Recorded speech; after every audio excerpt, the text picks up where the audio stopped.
Mudah-mudahan apa yang didesak oleh Amnesty International Indonesia itu bisa dijawantahkan atau diimplementasikan, terutama keinginan AII agar Komnas HAM terlibat dan melibatkan diri dalam kasus ini.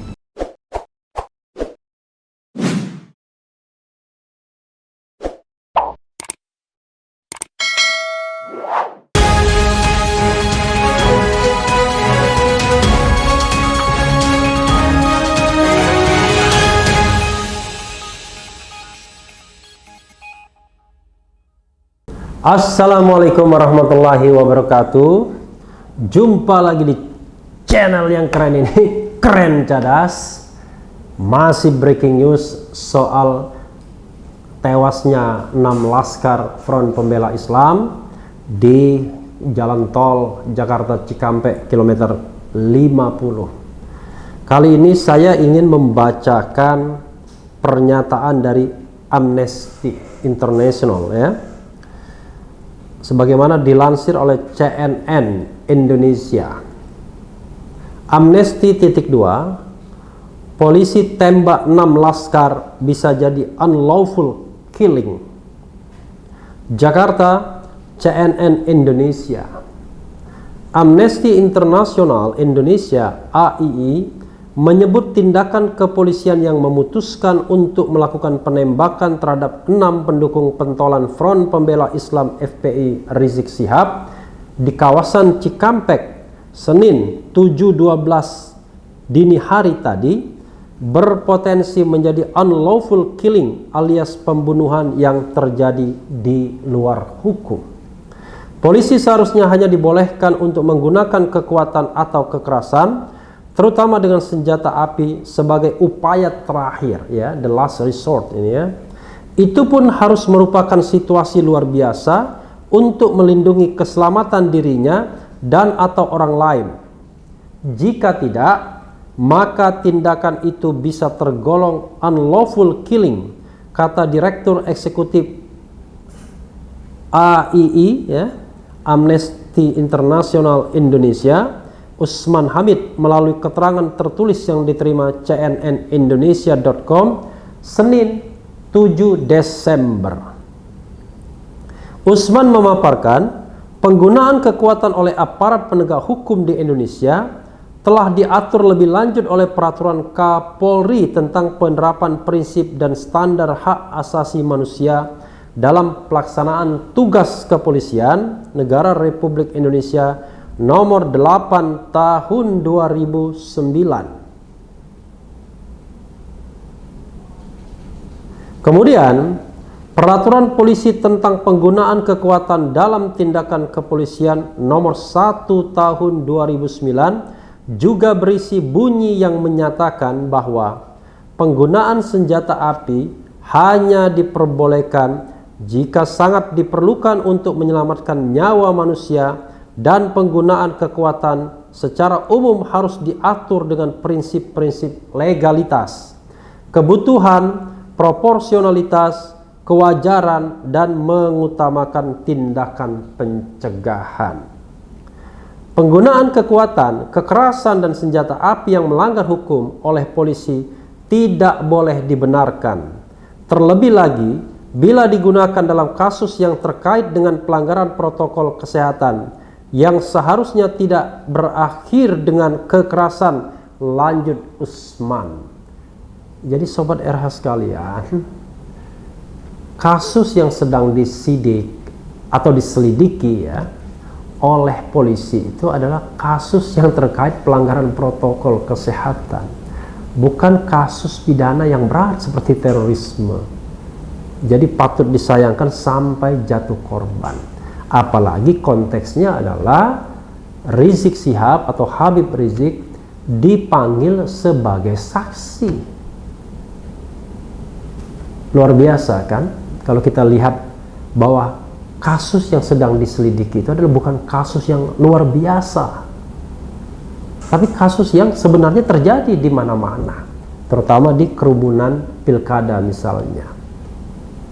bukan kasus korupsi besar sebagaimana yang pernah dilakukan oleh Setia Novanto yang mangkir berkali-kali dari pemeriksaan. Tapi tetap kita setuju bahwa Habib Rizik pun harus kooperatif, harus mau diperiksa. Tetapi bagaimanapun hilangnya nyawa 6 laskar FPI harusnya tidak bisa dibenarkan. Rasanya sulit mencari pembenaran, karena itu yang kita cari harus kebenaran. Ya, Sobat Era sekalian, Usman pun meminta agar Komnas HAM andil mengusut kasus ini. Begitu pula Komisi 3 DPR RI yang menurutnya perlu aktif mengawasi dan mengontrol pemerintah dan jajaran kepolisian. Lebih lanjut, Usman meminta polisi mampu mengungkap kasus penembakan ini secara transparan kepada publik.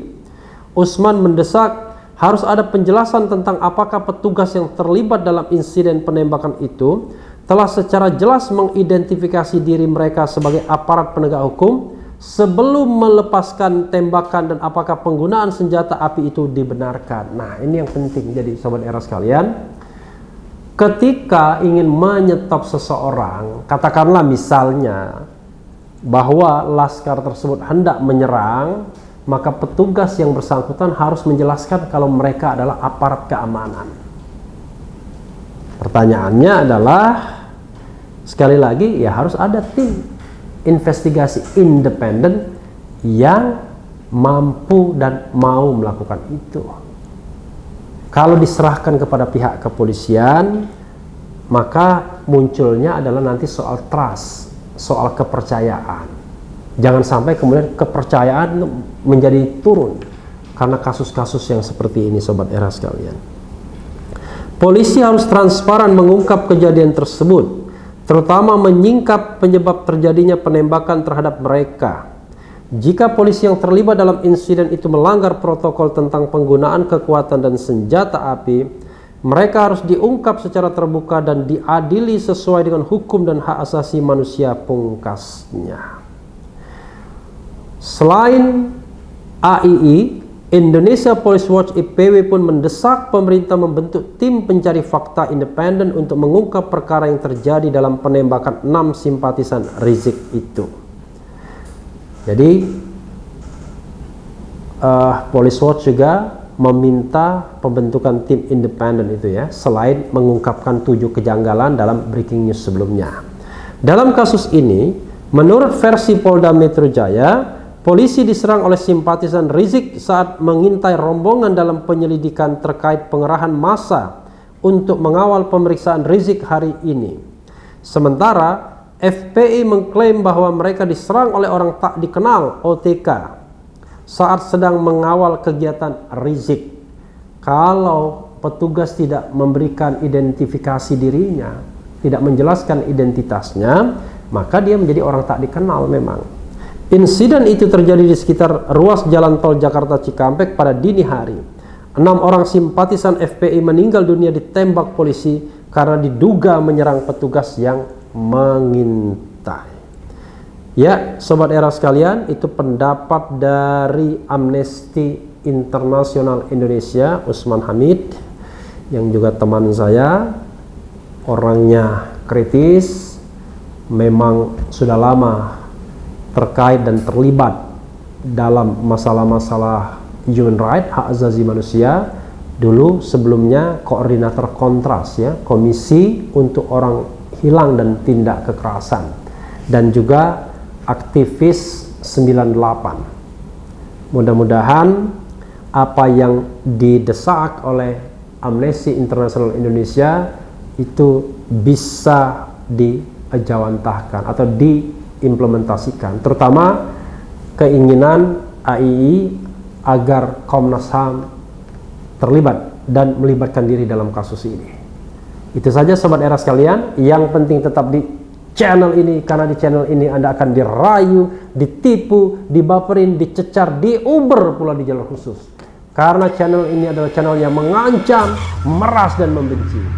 Jangan lupa subscribe, like, comment, and share. Cheers.